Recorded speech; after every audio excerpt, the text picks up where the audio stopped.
The end of the financial year is fast approaching. April 5th, 2025 is a metaphorical line in the sand that's not too dissimilar to this line of sand right here.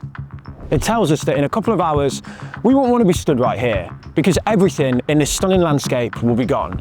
Every sandcastle, every footstep, every conveniently ignored dog poo washed away forever. The same countdown is on for your finances right now, as you have just a handful of days to grab an opportunity before it slips through your fingers and the financial tides of time reset everything for another year. Was that a bit dramatic? The start of April is the new financial year. Now this is why it's so urgent. It's been said by me that pensions are a financial time machine. I'm going to use this from the beach to make a graph. Hopefully you'll understand.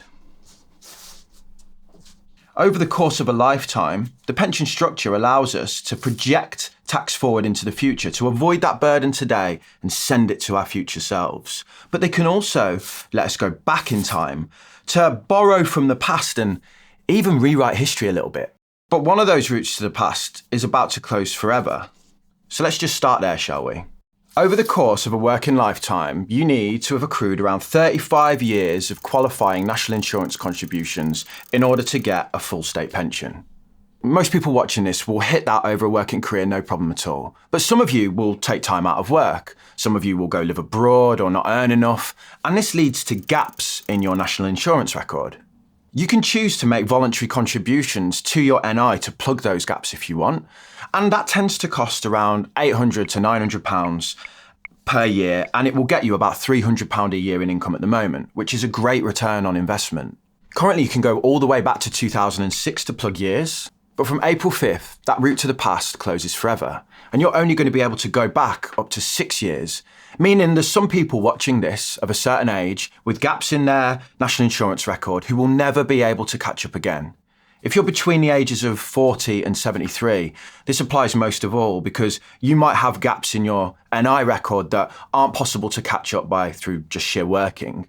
You know, if you're say 30 years old as an example, it doesn't matter if you've got gaps between 20 and 30 because you've got enough years ahead of you to catch up if you wanted to, if you kept working. You can view your national insurance record on the Government Gateway website, and I've linked that below so you can see if you have any gaps. And you can also check your pension forecast to work out if it's beneficial for you to buy some years. To some people watching this is a huge opportunity, a way to generate thousands of pounds more in retirement in the next few days by just simply going back and filling in those gaps. James Shack has done a detailed, comprehensive guide on this very topic, and I'm going to leave that video in the end cards for you so you can check it out if you want more information.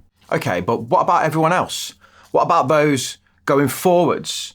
What opportunity do we have this year that we didn't have before? The state of my homemade little circles. Anyway, the increase in employers' NI goes live in April. That gives you as an employee a potential opportunity. Salary sacrifice pensions reduce your salary down. So importantly, they save on both employee and employer national insurance. The opportunity that might offer you is that if you are maybe employed by a small firm, you know, where you might know the directors, you might know the HR, or a medium-sized firm, it might be worth asking them, you know, if I do a bonus sacrifice, if I increase my salary sacrifice, can we have can we get a decent trade on this? Are you willing to recycle some of those national insurance contributions into my pension? Because remember, they'd be better off by you salary sacrificing. If they don't offer salary sacrifice, point out this saving to them and tell them to get a scheme in place. And say, look, if I sign up to that scheme, you are going to save employers' NI. So can you give me some of that benefit in return? If it's not a salary sacrifice scheme, the important thing for you to do here is to check if it's relief at source or not, or if you're eligible to claim back higher rate tax relief. Over 2.3 million savers are failing to claim all of the tax benefits on their pensions, and that's according to analysis done by InvestEngine. If you earn more than £50,270 a year and you're paying into a pension or a SIPP or anything like that, or more importantly, a work-based scheme that's called Relief at Source, Nest Pensions are an example of one of the largest providers in the UK who use Relief at Source, then you should potentially be claiming back money each year. That money will land as cold, hard cash in your bank account, and you can go back up to 4 tax years to make a claim by filling out a self-assessment, by writing to HMRC, by emailing them, or you could call them, but that's time you're never going to get back.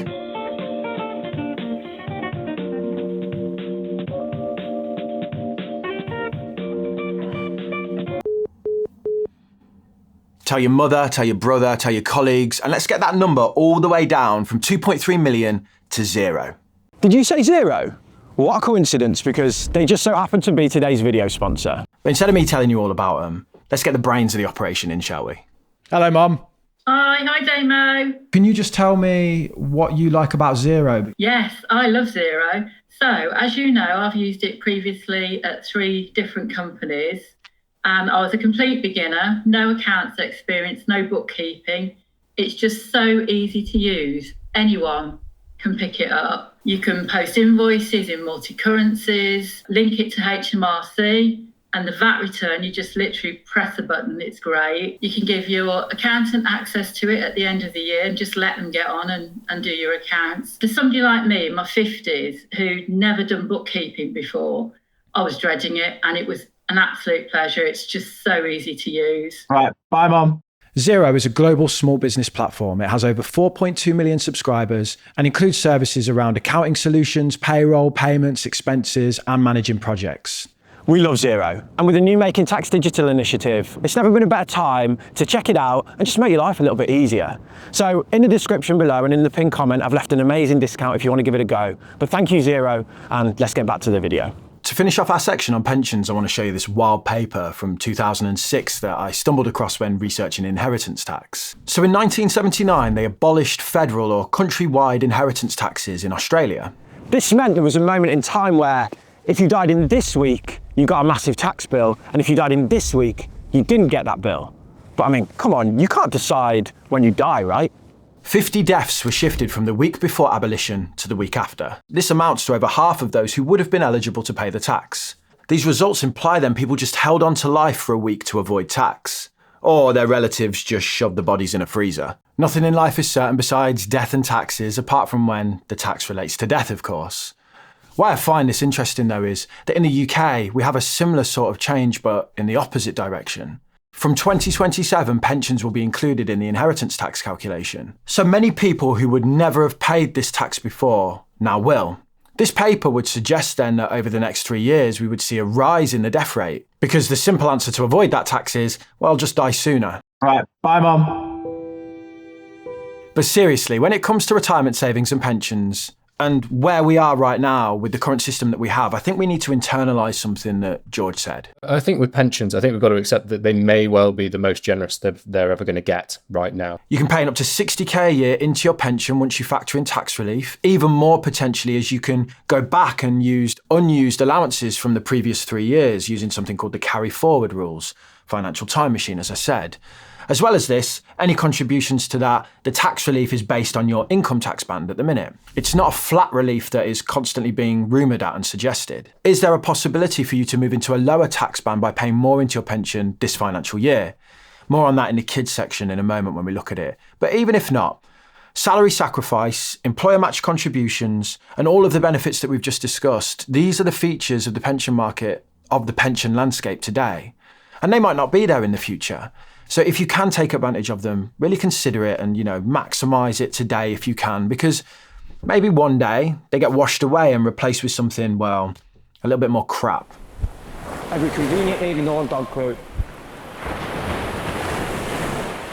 Tax year end is a really good opportunity to look at your tax wrappers, look at how things are structured, and can I improve this? This line here represents the annual allowance of £20,000 that you have to pay into all of your ISAs. So remember, you get 20k to spread across all the ISAs in a financial year: stocks and shares, cash, lifetime ISA, and innovative finance ISA. You can pay into more than one of these 3 each financial year, but the key thing is don't exceed the total 20k limit across all of them. 7% of ISA users get to that number each year. So while saying make sure you use up your ISA allowance because it resets is timely advice, I think, for most people, sticking away 20k a year into tax efficient accounts, it's not a case of, oh, I forgot, thanks for reminding me, Damo. It's more that it's just a lot of money, isn't it?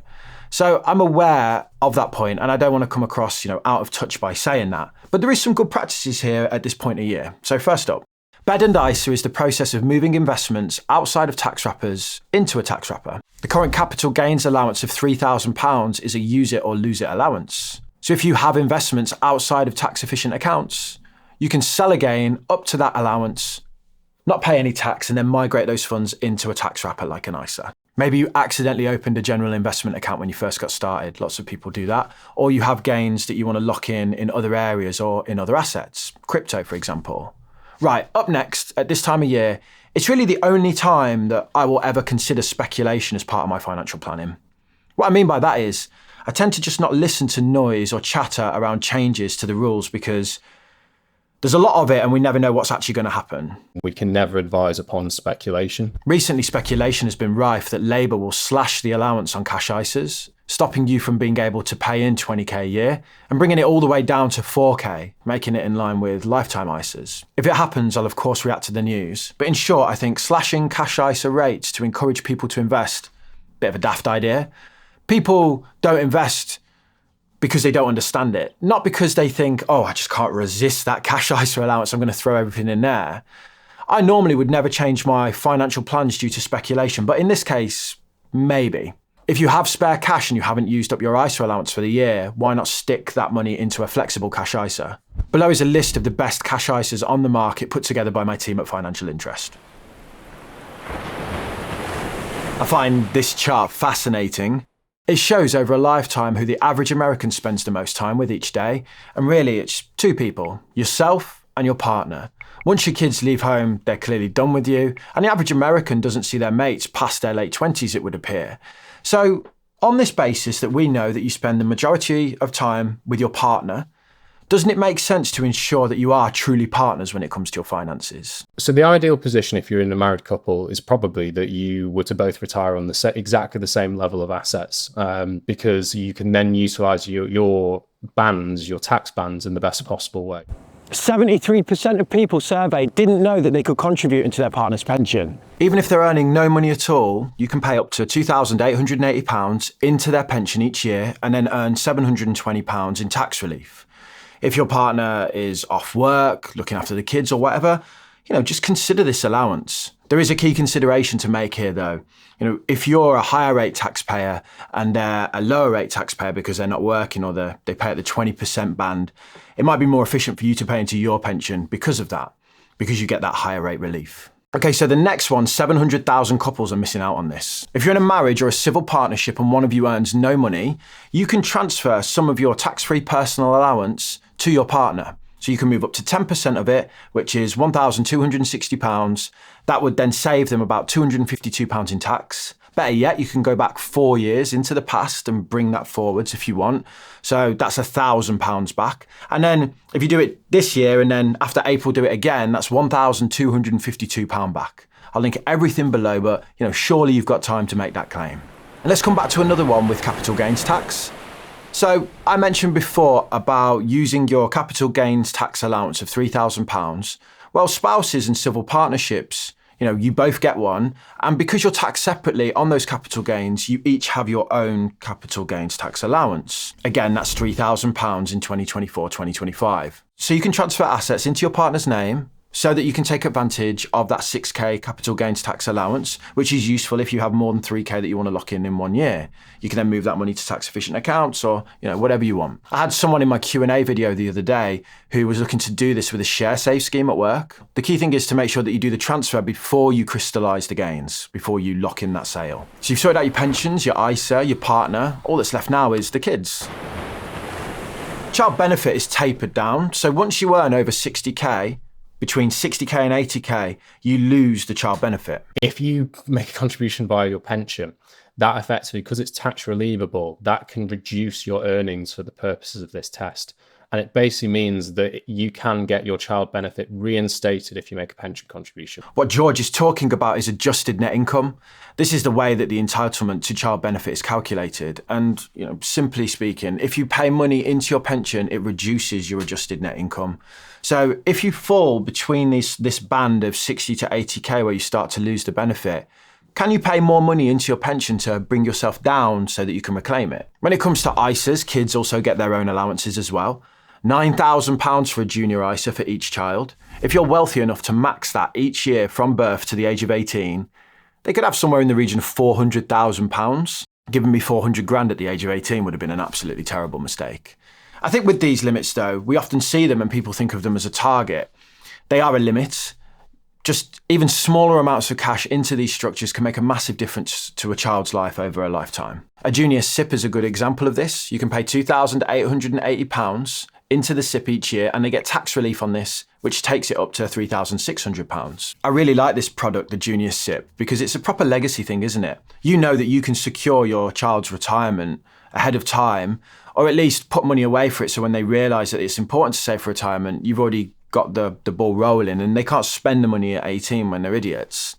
I also think there's a point here around your own retirement savings, and that it gives you the confidence to spend your money and enjoy it, because you know that they're not relying on your money trickling down to them. They've got their own that you've allocated. I do think that this is a key point as well, and one of the reasons that I've ordered children last in the pecking order of this video is I think it's really important that you prioritise your finances ahead of their own. Shocking, I know, but I'm the kind of guy who makes a joke about my mum dying in a video, so I'm clearly heartless. But it's this idea of putting your own mask on first that I think is really important. You being financially secure is them being financially secure. And the one thing that we can't ignore is that they have something in abundance that you might not. Time. We're just rinsing this time thing for all it's worth, aren't we? But let me give it one more go. Have you ever wondered why the financial new year is plonked in April? As with many things, it comes back to religious dispute. So the British Empire didn't adopt the Gregorian calendar that we have today until quite a lot later than the rest of Europe. So we preferred something called the Julian calendar, and this was, Julius Caesar and all of that. And there was key differences between the two calendars, notably that the Julian calendar had the start of the year around the 25th of March. Over time, the British Empire conceded that this was a better calendar, and they made the switch in 1752. But the empire, sounds like Star Wars, was out of sync with the rest of the world, basically. So we did the most sensible thing. We just deleted 11 days. Wednesday, the 2nd of September, 1752, is immediately followed by Thursday, the 14th of September, 1752. All of the dates were moved and jiggled around, so the new year reflected, January 1st, and the saints' days were moved around as well. But the one thing that they wouldn't move was the financial year, because they were worried that they would lose out on tax revenue. So they just reflected that by adjusting for the 11 days, and lo and behold, here we are, 6th of April. I've put together a calendar that you can download from Google that will input key financial dates into your calendar so that you don't miss out on any of the key events across the financial year, including my birthday. There are calls to align the financial year with January 1st, with the calendar new year, and a lot of this makes a lot of sense. But from a personal finance perspective, I actually don't mind the random April 6th new year. It's this marker that sits 1/3 of the way through the year. After you've failed all your New Year's resolutions and just before summer lands, it allows you to sit down and take stock of your finances and take action before everything is wiped clean. Well, unless that is you're watching this after the 5th of April, and I guess the message is then, better luck next year because you missed this one. Ain't that a beach? And this is how it starts.